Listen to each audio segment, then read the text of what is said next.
So we start with Chapter 19, The Goldilocks Rule. How to stay motivated in life and work. In 1955, Disneyland had just opened in Anaheim, California, when a 10-year-old boy walked in and asked for a job. Labor laws were loose back then, and the boy managed to land a position selling guidebooks for 50 cents. Within a year, he had transitioned to Disney's magic shop, where he learned tricks from the older employees. He experimented with jokes and tried out simple routines on visitors. Soon, he discovered that what he loved was not performing magic, but performing in general.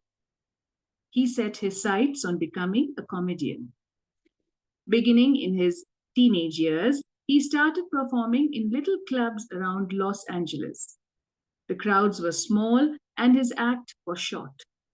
He was rarely on stage for more than 5 minutes. Most of the people in the crowd were too busy drinking or talking with friends to pay attention. One night, he literally delivered his stand-up routine to an empty club. It wasn't glamorous work, but there was no doubt he was getting better. His first routines would only last 1 or 2 minutes. By high school, his material had expanded to include a 5-minute act and a few years later, a 10-minute show. At 19, he was performing weekly for 20 minutes at a time. He had to read 3 poems during the show just to make the routine long enough, but his skills continued to progress. He spent another decade experimenting, adjusting, and practicing. He took a job as a television writer, and gradually he was able to land his own appearances on talk shows. By the mid-1970s, he had worked his way into being a regular guest on The Tonight Show and Saturday Night Live. Finally, after nearly 15 years of work, the young man rose to fame. He toured 60 cities in 63 days. Then 72 cities in 80 days, then 85 cities in 90 days. He had 18,695 people attend one show in Ohio. Another 45,000 tickets were sold for his 3-day show in New York. He catapulted to the top of his genre and became one of the most successful comedians of his time. His name is Steve Martin. Martin's story offers a fascinating perspective on what it takes to stick with habits for the long run. Comedy is not for the timid. It is hard to imagine a situation that would strike fear into the hearts of more people than performing alone on stage and failing to get a single laugh. And yet, Steve Martin faced this fear every week for 18 years. In his words, 10 years spent learning, 4 years spent refining, and 4 years as a wild success. Why is it that some people like Martin stick with their habits, whether practicing jokes or drawing cartoons or playing the guitar, while most of us struggle to stay motivated? How do we design habits that pull us in rather than ones that fade away? Scientists have been studying this question for many years. While there is still much to learn, one of the most consistent findings is that the way to maintain motivation and achieve peak levels of desire is to work on tasks of just manageable difficulty. The human brain loves a challenge, but only if it is within an optimal zone of difficulty. If you love tennis and try to play a serious match against a 4-year-old, you will quickly become bored. It's too easy. You will win every point. In contrast, if you play a professional tennis player like Roger Federer or Serena Williams, you will quickly lose motivation because the match is too difficult. Now, consider playing tennis against someone who is your equal. As the game progresses, you win a few points and you lose a few. You have a good chance of winning, but only if you really try. Your focus narrows, distractions fade away, and you find yourself fully invested in the task at hand. This is a challenge of just manageable difficulty, and it is a prime example of the Goldilocks rule. The Goldilocks rule states that human experience peak motivation when working on tasks that are right on the edge of their current abilities. Not too hard, not too easy, just right. The Goldilocks rule. Martin's comedy career is an excellent example of the Goldilocks rule in practice. Each year, he expanded his comedy routine, but only by a minute or two. He was always adding new material, but he also kept a few jokes that were guaranteed to get laughs. There were just enough victories to keep him motivated and just enough mistakes to keep him working hard. When you're starting a new habit, it's important to keep the behavior as easy as possible so you can stick with it even when conditions aren't perfect. This is an idea we covered in detail while discussing the third law of behavior change. Once a habit has been established, however, it's important to continue to advance in small ways. These little improvements and new challenges keep you engaged. And if you hit the Goldilocks zone just right, you can achieve a flow state. A flow state is the experience of being in the zone and fully immersed in an activity. Scientists have tried to quantify this feeling. They found that to achieve a state of flow, a task must be roughly 4% beyond your current ability. In real life, it's typically not feasible to quantify the difficulty of an action in this. Sorry. In real life, it's typically not feasible to quantify the difficulty of an action in this way, but the core idea of the Goldilocks rule remains. Working on challenges of just manageable difficulty, something on the perimeter of your ability, seems crucial for maintaining motivation. Improvement requires a delicate balance. You need to regularly search for challenges that push you to your edge while continuing to make enough progress to stay motivated. Behaviors need to remain novel in order for them to stay attractive and satisfying. Without variety, we get bored. And boredom is perhaps the greatest villain on the quest for self improvement. How to stay focused when you get bored working on your goals. After my baseball career ended, I was looking for a new sport. I joined a weightlifting team, and one day an elite coach visited our gym. He had worked with thousands of athletes during his long career, including a few Olympians. I introduced myself and we began talking about the process of improvement. What's the difference between the best athletes and everyone else? I asked. What do the really successful people do that most don't? He mentioned the factors you might expect: genetics, luck, talent. But then he said something I wasn't expecting. At some point, it comes down to who can handle the boredom of training every day, doing the same lifts over and over and over. His answer surprised me because it's a different way of thinking about work ethic. People talk about getting amped up to work on their goals.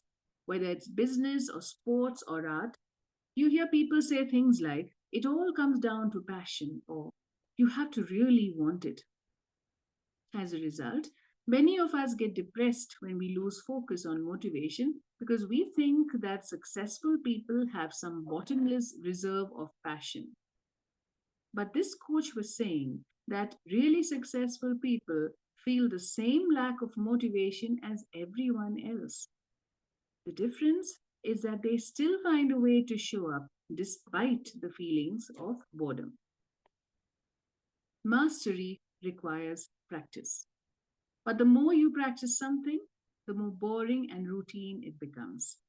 Once the beginner gains have been made and we learn what to expect, our interest starts to fade.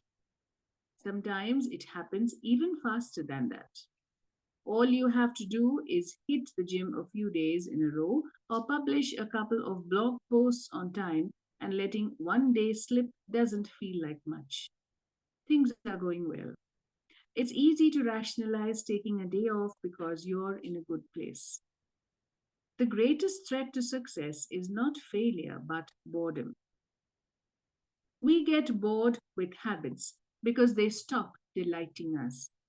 The outcome becomes expected, and as our habits become ordinary, we start derailing our progress to seek novelty. Perhaps this is why get caught up in a never ending cycle, jumping from one workout to the next, one diet to the next, one business idea to the next.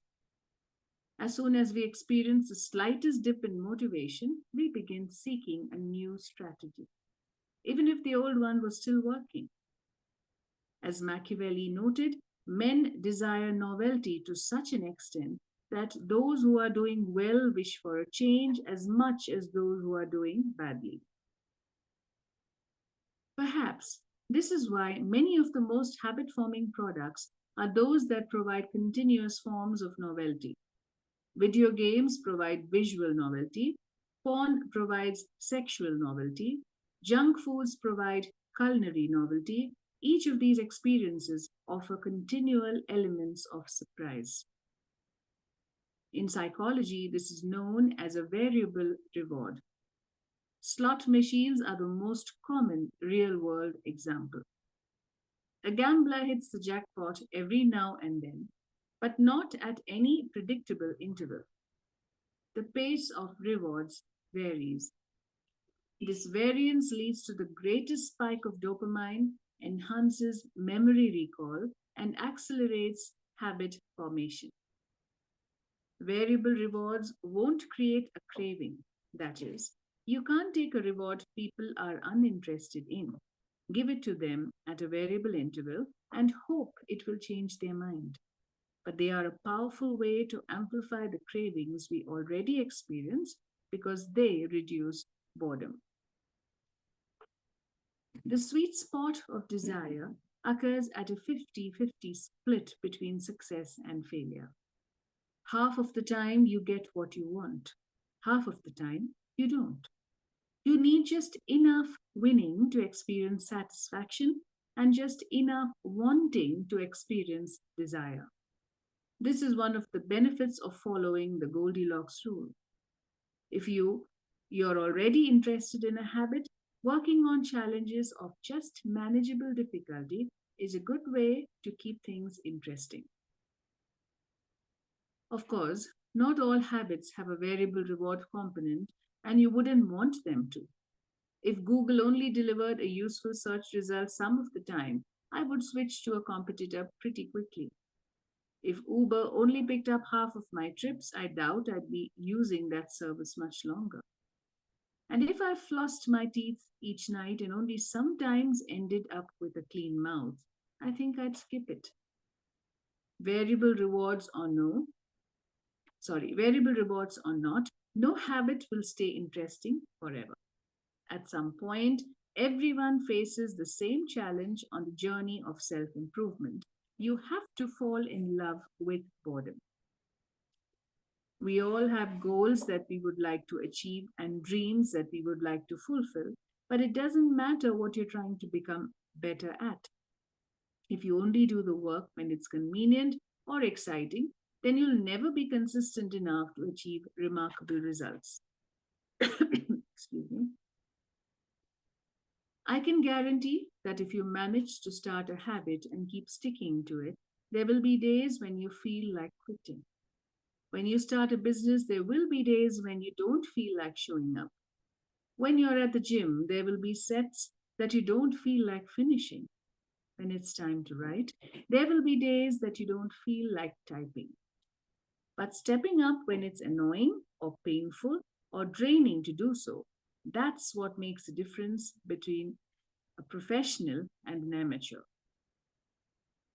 Professionals stick to the schedule, amateurs let life get in the way. Professionals know what is important to them and work toward it with purpose.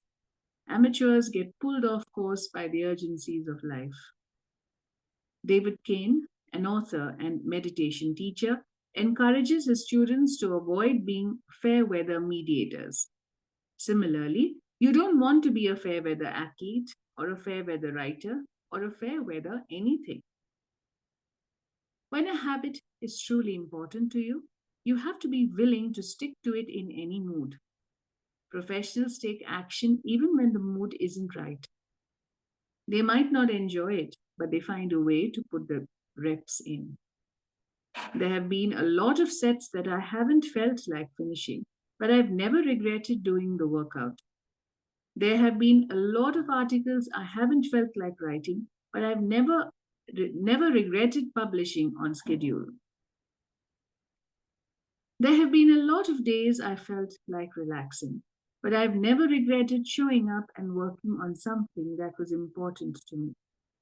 The only way to become excellent is to endlessly fascinated by doing the same thing over and over. You have to fall in love with boredom. Chapter summary. The Goldilocks rule states that humans experience peak motivation when working on tasks that are right on the edge of their current abilities. The greatest threat to success is not failure, but boredom. As habits become routine, they become less interesting and less satisfying. We get bored. Anyone can work hard when they feel motivated. It's the ability to keep going when work isn't exciting that makes the difference. Professionals stick to the schedule, amateurs let life get in the way. So that was chapter 19 for you. Can I have some feedback on the same? Would anyone like to share? Anything that you found interesting in this chapter?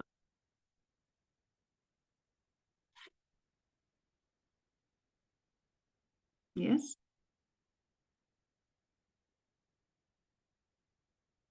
Any takers? It's very interesting, isn't it?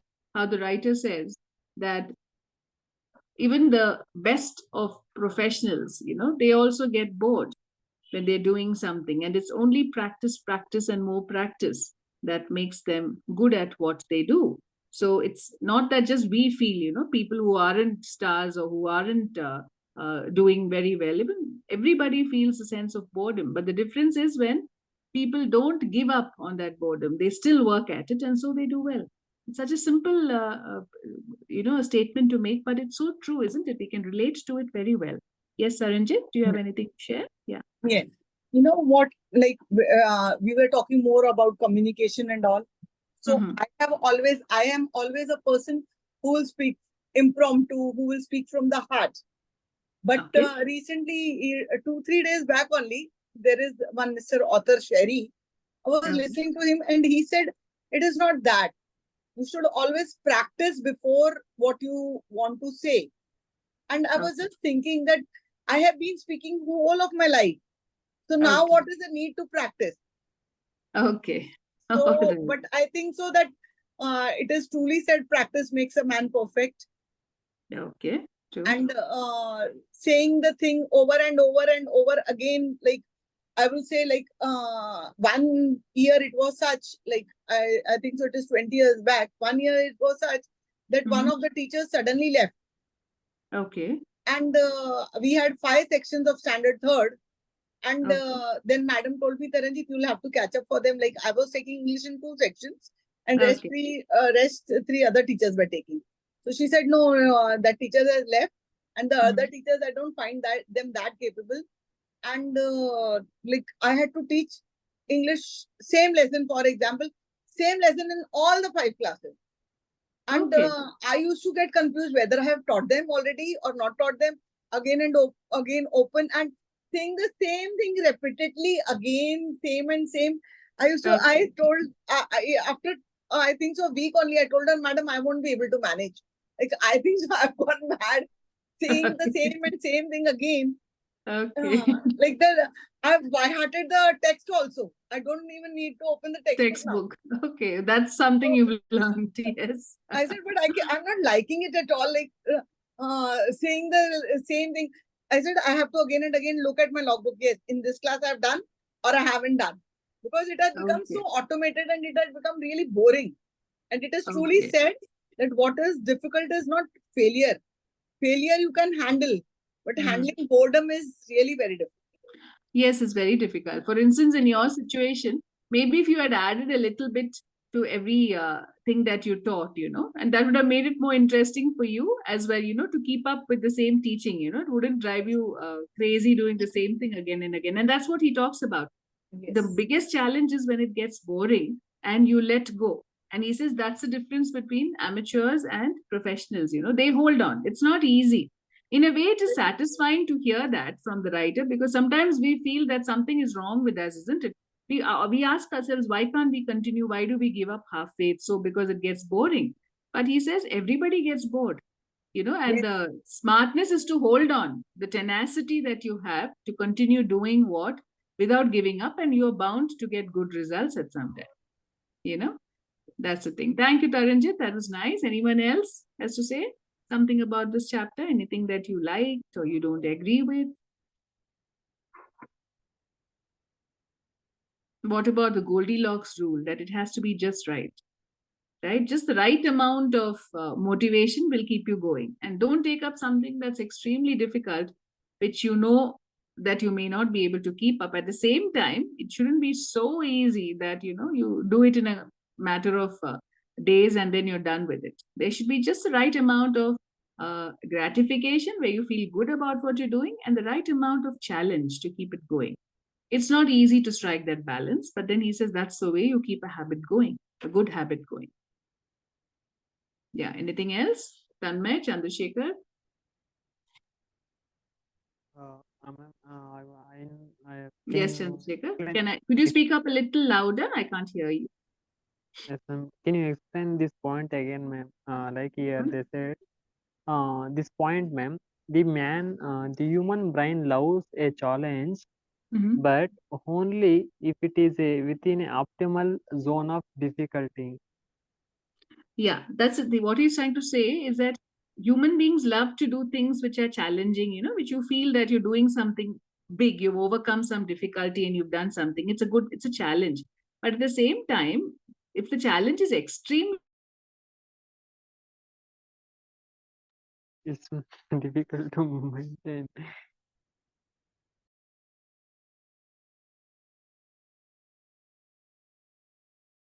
within his capability, that's some zone of comfort where he will put in some effort, but something, he has some results to see, something works out.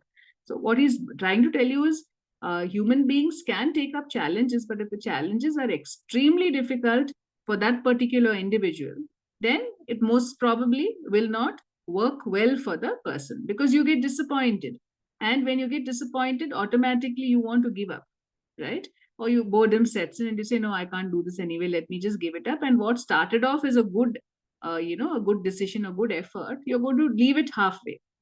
That's why he says that it has to be within that particular, within a particular zone, or within the capacity of the individual. So the person should be able to do something, at least achieve 80% of whatever he decides to do. Is it a little clearer? Yes, ma'am. Thank you. Yeah, Chandrasekhar. Okay. Anything else you liked about this chapter? I mean, which you feel you could relate to? Yes, ma'am. I like here this point last summary. The habits become routine, they become less interesting and less satisfying. We get bored. Yeah. Does it happen to Uh, you? yes, ma'am. Here we are in a hostel is there. So Okay. we have followed a routine, ma'am. Okay. Like some we have habits like we are in every day dinner we have like anna rasam and some palyam. But we have weekly 2 days special. Other days we have every day anna rasam, anna rasam. Our friends and some of the friends said, "Oh, it's a boring every day we eating same food." Oh, yes, I can understand. Yes. So how do you Okay. overcome that boredom? No, just I no, it's like I said, we should follow it. Otherwise, there is no chance. I asked that my friend. Somehow manage. Okay. So you manage. That's good. It can't be easy, definitely. It can't be easy. And you're not allowed to go out and have anything, nothing like that. No, ma'am, because their hostel is there. No, so they prepared only here everything. But Okay. it, So you have to have something from there. Okay. so they're not allowed to go outside here. Okay. Okay. But then you have something special in the weekends, is it? Yes, ma'am. Weekends we have special Sunday time. So then you all spend your week from Monday to Saturday, looking forward to Sunday meal, right? Yeah, all the boys are waiting for Sunday, ma'am, because Sunday afternoon they have a special some palau and some like masran and the sweet they given. So students are Oh, waiting for the Sunday only. Everywhere. and how's the food? Is the food good?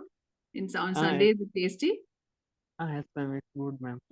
Yeah. So actually, yes. See, even though it's a very simple situation that you're talking about, when something you on a daily basis, when you have something, can get boring. But you are coping by managing to look forward to the one day where you get something nice.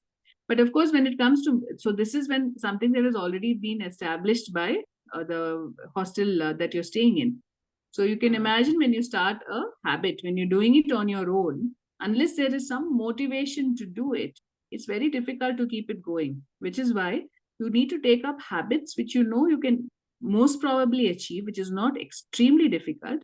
At the same time, a little difficult so that you feel you feel good about doing it, Because if it's too simple, you're not going to be happy about it. So it's okay, fine. Don't we always appreciate something which we get with more difficulty? For instance, you want a particular, let's say you want a particular phone, and you don't have the finances mm, to get that phone now. So you work towards it, you do a lot of other things, you collect money, you save money, and finally, when you buy it, the satisfaction you get is far more, a lot more than if somebody just tells you, here, you can have the phone of your choice. I'm not saying it won't make you happy, but it's so much more satisfying. So when there's a little challenge, it's always things are appreciated a little more. Yes, Chandrasekhar, anything else that you have to say?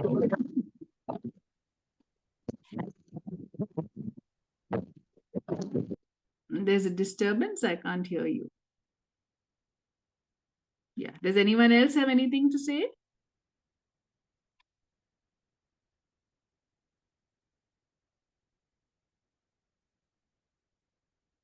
No, nothing else. Okay, then we'll call it a day. And maybe I have to tell you that some of you are not there, but it was a pleasure reading to all of you. And I of course try to join in tomorrow for the last chapter. But if I can't, I'd like to say it was a pleasure reading out for you, and I look forward to reading out sometime in the future, something with something different. Okay. So good night to everyone. Good night, everyone. It Yeah, was good lovely night. hearing you. Thank you, uh, Taranjit. Thank you so much. It was a pleasure reading to all of you. Okay, uh, so have a good night's sleep and good night. thank you, ma'am. Good night, ma'am. Good night. Good night.